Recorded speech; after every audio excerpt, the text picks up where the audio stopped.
Hi, and welcome to the online training for the Saints and Sinners Summer Camp. This is for counselors and CITs. Thank you for being part of this camp this year. We're very excited to have you bring this wonderful experience to our middle school youth and be part of a 14-year history that this camp has in our parish. I have two things I want you to take care of if you haven't already done this. First of all, we want you to join our Flock Note texting group. You may already be in it, so if you have received a notification from Saints and Sinners, then that means you're in our group. If you have not done that, then the way to join is to text the word FAT SAINT to 84576. That's PHAT SAINT, all one word, to 84576. Thank you for taking care of that. That is how we are going to be able to communicate with you during camp for both weeks. Another thing we'd love for you to do, if you haven't already done this, is to follow us on Twitter. It's St. Gabriel Youth. That's our Twitter handle. So go ahead and follow us on Twitter as the camp goes on in both weeks. We'd love to have you posting your pictures and fun details about camp on Twitter to because a lot of our middle schoolers who do have Twitter do follow us. So it's good to have that on there and to have them see our social media presence. So I just want to kind of go over some goals about the camp with you before we talk about any other details. So first of all, our goals for the campers are for them to have fun, to make friends, and to experience God. Those are our big main goals. This camp typically has a history, and you may have experienced this as a camper, of connecting the youth to the church. We want the youth to feel like that this is their home, this is their family. They don't just come to church because their parents come to Mass with them every week or make them come to Mass every week, but they come to church because they have friends here and that they feel welcome and they feel like this is their a place for them too. So this camp is a catalyst for that. And you will be playing a major part in making that perspective happen for our middle school youth. Another important thing for them to feel like this is home is that they have friends here. And as you well know, having friends of your same faith is very important as you go through these tough growing up years. So we want to help them make friends with each other. We want them to make friends with you. We want you to be that mentor, somebody that they can look up to and see what it's like to be Catholic and a teenager, to have a good example to follow. And we want them to have that community here at the church. And of course, through you and through the different ways that we facilitate an experience with God, we want the campers to have that encounter, to have that experience of Jesus. Those are our big goals. We do have a goal for you as well. We want you to understand and to experience the leadership quality of being a disciple. We are all called to be disciples of Jesus. When we give our lives to Him and we choose to follow Him, we become His disciples. And so we want you to have that experience, to have that leadership and to lead others to know, love, and serve Him as well. We want you to grow in a deeper friendship with Jesus and and to grow in your faith by bringing others to Him, by showing the love and mercy of Jesus to others. So our expectations for you is that you will attend all of summer camp, including the discipleship training week.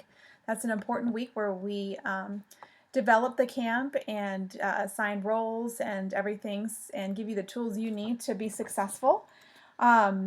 We expect you to interact with the campers, and I say campers because this is not a camp for high school, this is a camp for middle school. So your number one priority is to interact with those campers. I don't like to see high school kids kind of making a group on their own off to the side and kind of letting the campers make their own groups. I want to see everyone integrated. So those campers, welcoming those campers and welcoming them into the community is very important.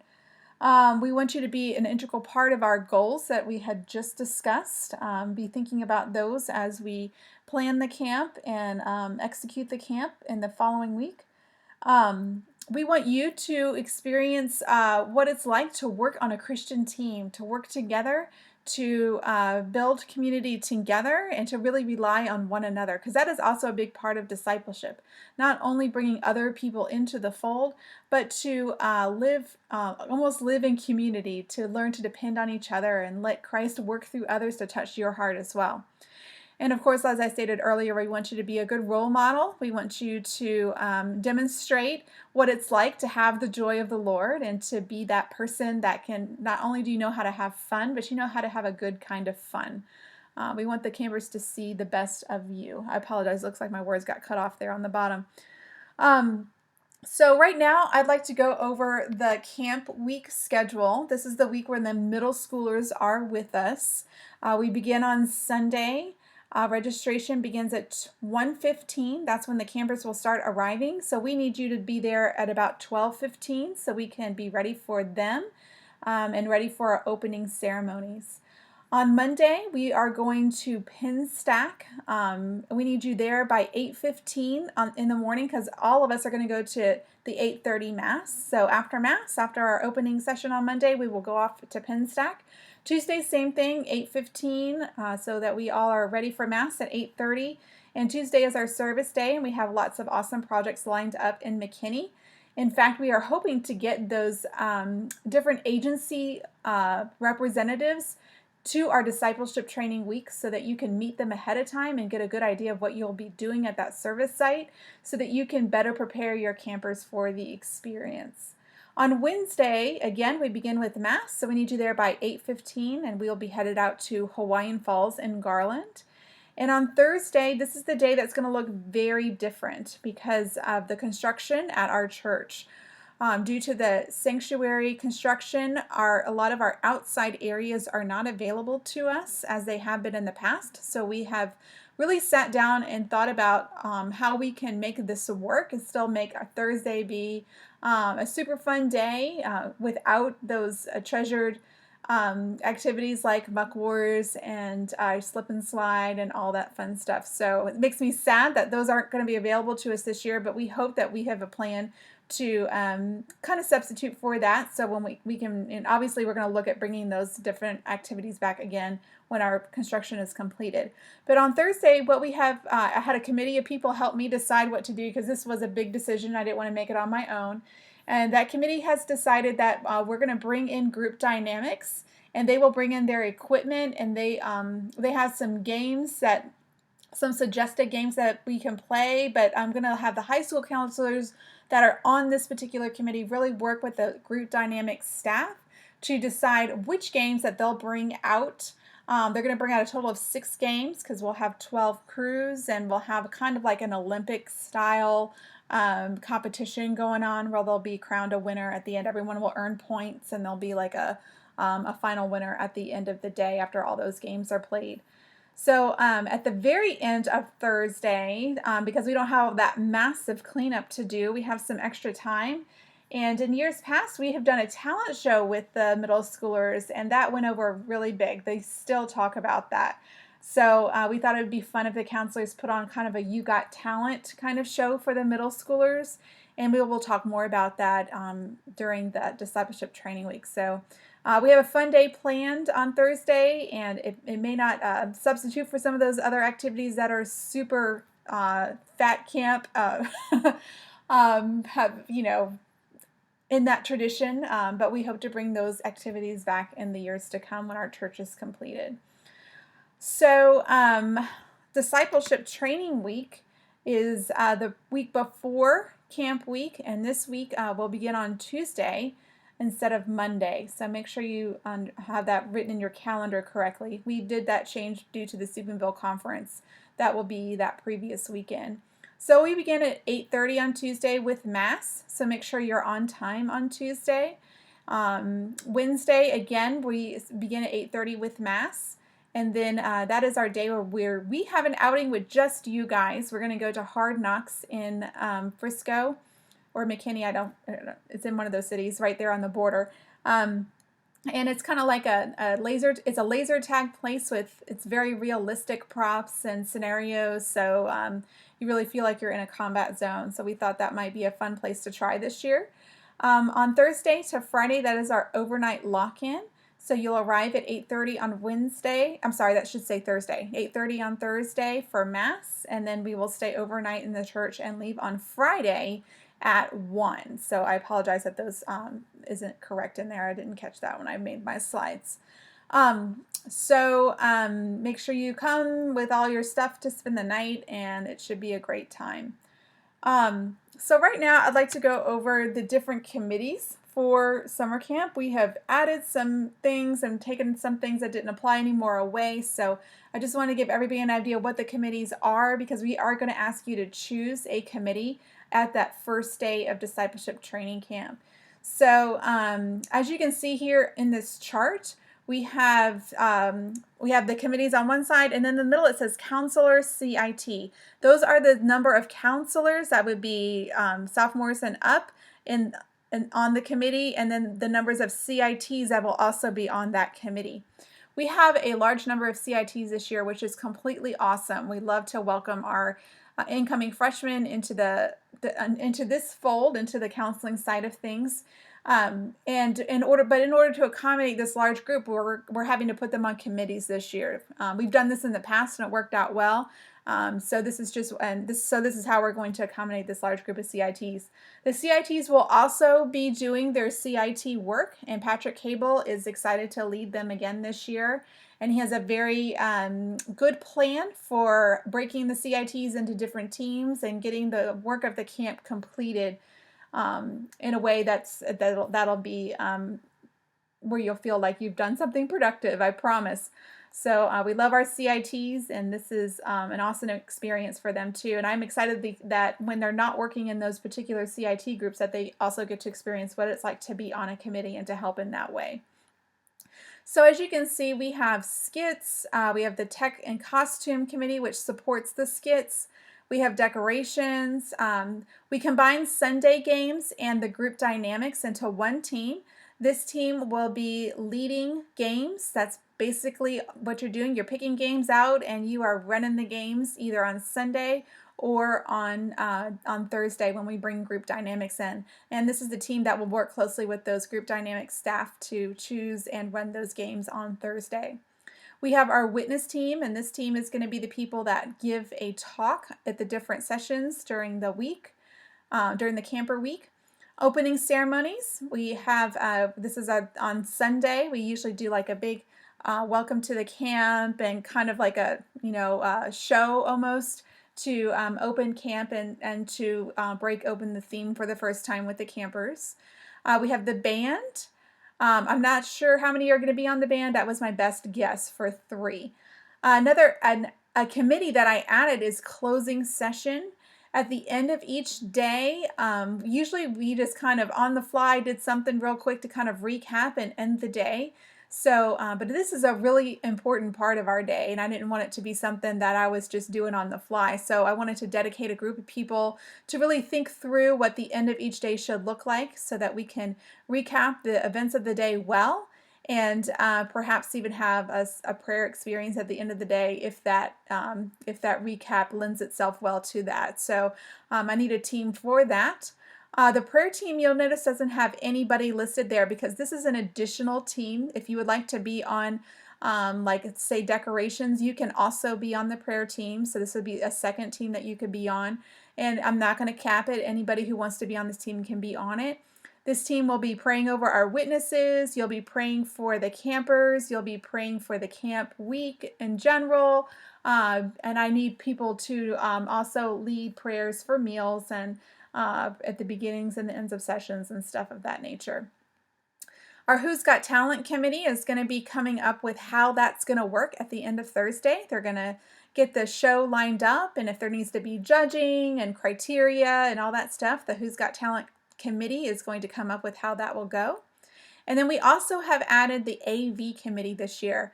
Every year at the end of camp, we put together a slideshow of the events of that week, and the campers always love to see their faces up there and see the different things that they got to do during the camp. And this also helps their families connect to the camp as well. When they come for that hot dog dinner, that's when we will show this slideshow. We have come to the conclusion that you are way more tech savvy than we are, and we'd love for you to hone those skills and come up with our slideshow. In addition, we would love for help with social media during the camp. So this would be our AV committee, and we hope to get some of you guys in that. So that's our committees. Be thinking about it, be praying about it, decide what you'd like to do. That way on that first day of camp, you can make a good decision. So with the way we sign up for committees is we invite the seniors to sign up first, and then the juniors, and then the sophomores, and then the freshmen. So if you are a junior or sophomore, then it may be a good idea to have more than one committee in mind, and just in case a committee fills up before you are able to sign up.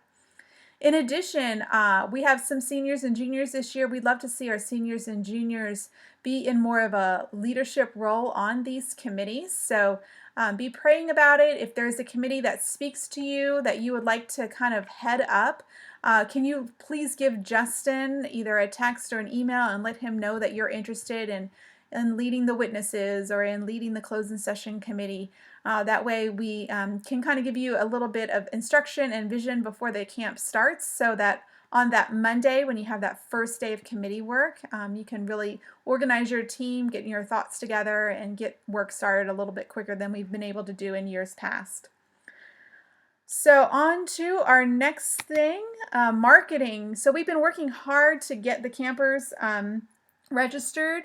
Right now we have about 1-to-1 ratio of campers to counselors. So we hope to get more campers so we can make that ratio be a little bit more manageable. So the best way to do that, we have found in the past, is to have you guys call them on the phone. So this might seem a little intimidating, but let me just say this. Imagine that you're a middle schooler and you get a call from a high school kid from your church. First of all, that's pretty exciting in and of itself because you never get phone calls.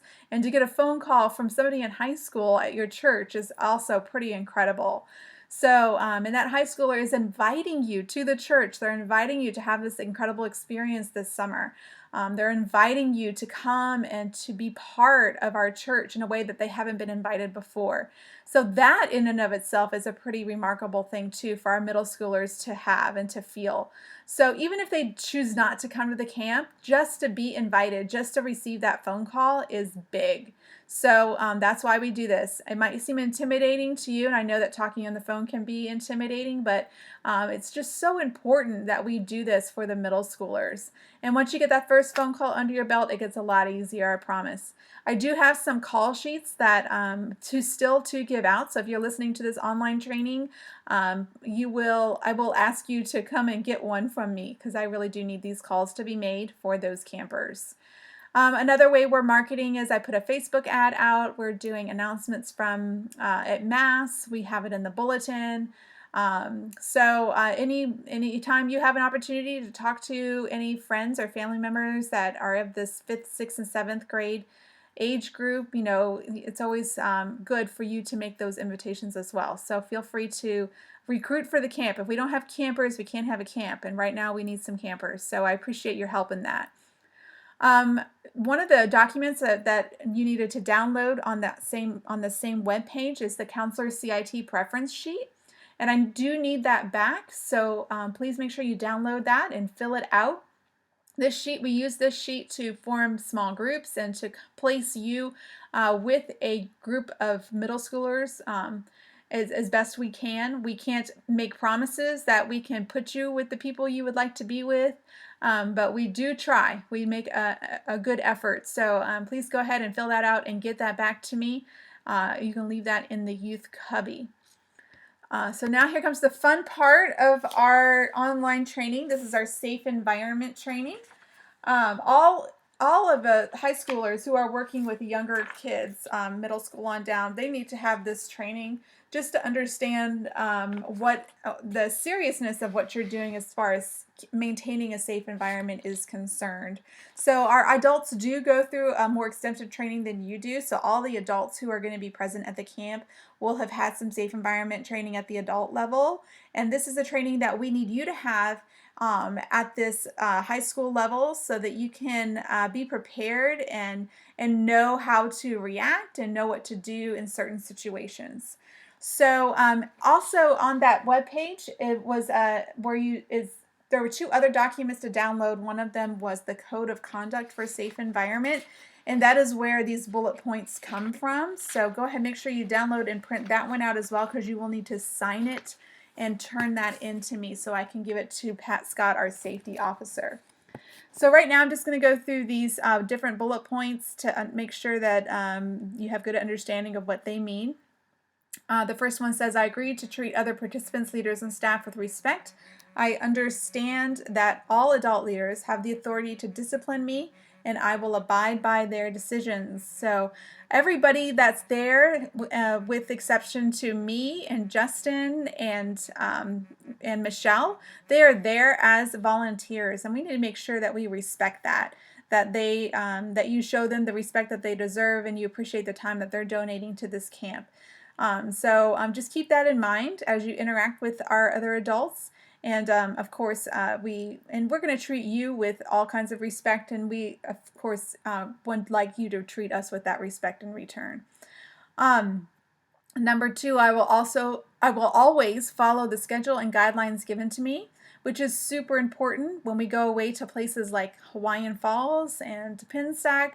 We will give you guidelines for keeping your group together, for safety, for making sure middle schoolers don't get left alone in the park or the venue, because those are really important things. So make sure you're listening carefully when we're giving those guidelines out, and that you are paying attention to the time, because we will give you times when you have to report back to the large group or check in with somebody. So make sure you have a way to make sure you know what time it is and that you're keeping that schedule.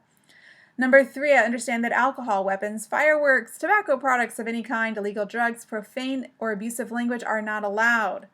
That goes without saying, and it's sad to say that we have had issue with that in the past, and so I hope to not have any issue with that in the future, but just keep that in mind. And this also applies to prescription drugs, so if you have something that you need to take during the day that's a prescription from a doctor, please make sure you check that in with us, just for safety.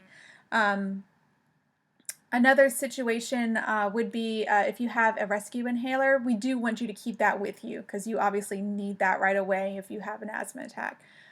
Number four, I agree to behave in a Christian and positive manner at all times.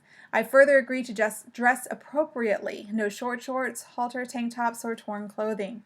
That is important. We want to make sure that we are demonstrating what modest clothing is to our middle schoolers, and that we are really embodying what it means to be a member of our church. One thing that's very important to me is that whenever we leave to go off anywhere outside of our church, that when people see us as a group, they think, wow, that's a great group of kids. Maybe I should go check out that church, because we are evangelizing. Every time we step out of the church building, we are evangelizing to the community.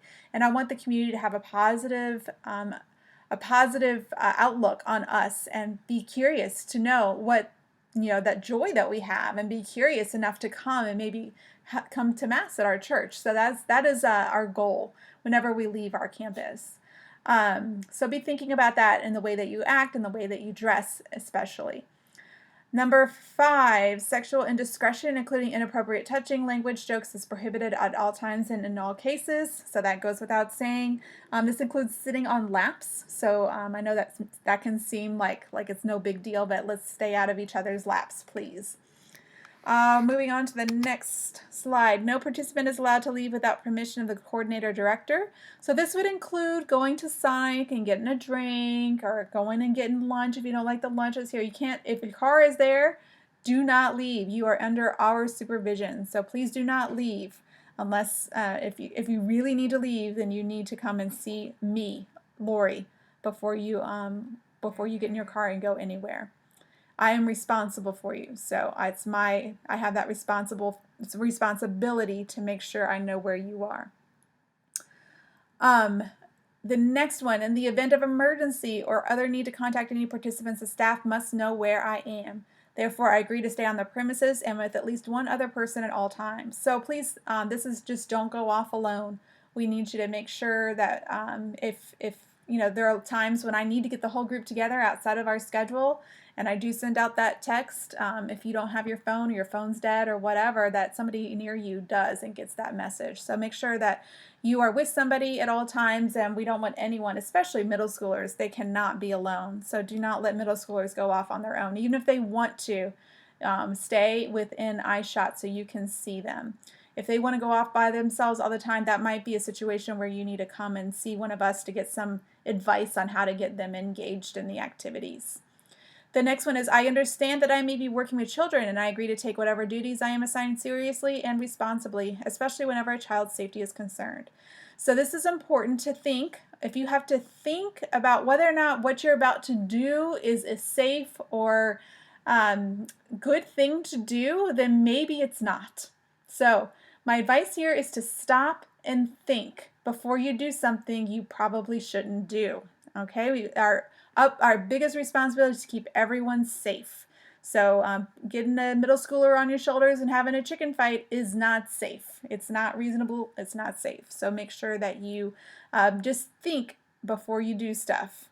Something you might do with your siblings, you might roughhouse with your siblings or your other family members. That's not something we're going to do at camp, because some kids aren't going to, like that. On top of the fact that you can easily get hurt.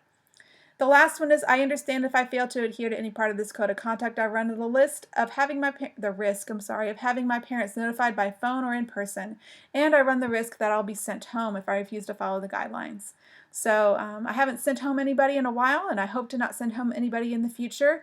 So I expect that everyone will be able to follow the code of conduct in a professional and wonderful way, so that we can have the best experience together and have the best experience for our campers. So that, let's see if there's anything else I want to say about safe environment. Use reasonable care, okay? So that means that if something is risky, or if you have to think about what might happen, that is what I'm talking about when you say stop and think. So use reasonable care with those middle schoolers. Don't do something with a middle schooler that might seem like it would, even if they think it's fun, don't hurt the middle schoolers. Let's see. I think I'm going to go ahead and move on. Okay, so to conclude, this is first of all, I just want to say thank you once again for doing this and for being part of this wonderful camp experience. I can't wait to work with you and to have you on this team. Make sure that you understand that we are doing everything we can here in the office and all this preparation time to make sure that you have the tools you need for this to be the best experience for you and for those campers. So we are working hard for you, and in return, we know that you're going to work hard for us. So just keep that in mind. And here's some bullet points, just things to remember. Be their friends. That is probably the biggest thing you can do, is be their friends. Whenever I'm interviewing counselors, the one thing I say, well, why do you want to do this? They always answer, or I shouldn't say always, but many times they answer, there was a counselor who became my friend. There was a counselor who really became a mentor to me. And I want to make sure that I give that experience to the middle schoolers that are coming. I want to step into that role. So that just touches my heart, and it really, that is the core of what we do. You've bonded, you've made that relationship, and that's what it means to be Christ to another. So be their friend, be creative, be a leader, take charge. Look, when you walk into a room, look around, see what needs to be done, and do the work. Hanging around and goofing off while there's a lot of work to be done just aggravates people. So be mindful of that. Be cognizant of why you're there, and really be a team player. Let's see. Be friends with each other. So we want you to have that experience of what it's like to be in this community and work together for the kingdom of God, to be in the trenches and do the work that needs to be done so that others can experience the love and mercy of Jesus. And that is a pretty cool experience. We want you to have that, being friends with each other. and building a good environment for the youth to feel comfortable, for them to feel welcome, for them to feel secure, so that they can open up and maybe be a little vulnerable, and maybe and be a little curious to know what God has to offer to them, or who God is showing them that they are. So we want to be part of that, creating that environment, facilitating that experience with our middle schoolers.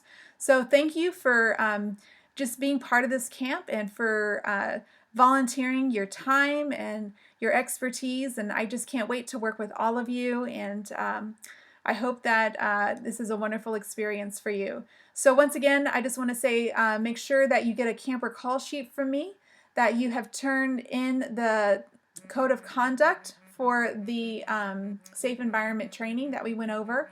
And the other safe environment paper that says that you have received training that's on the website, make sure you turn that one in. And make sure you turn in a counselor preference sheet.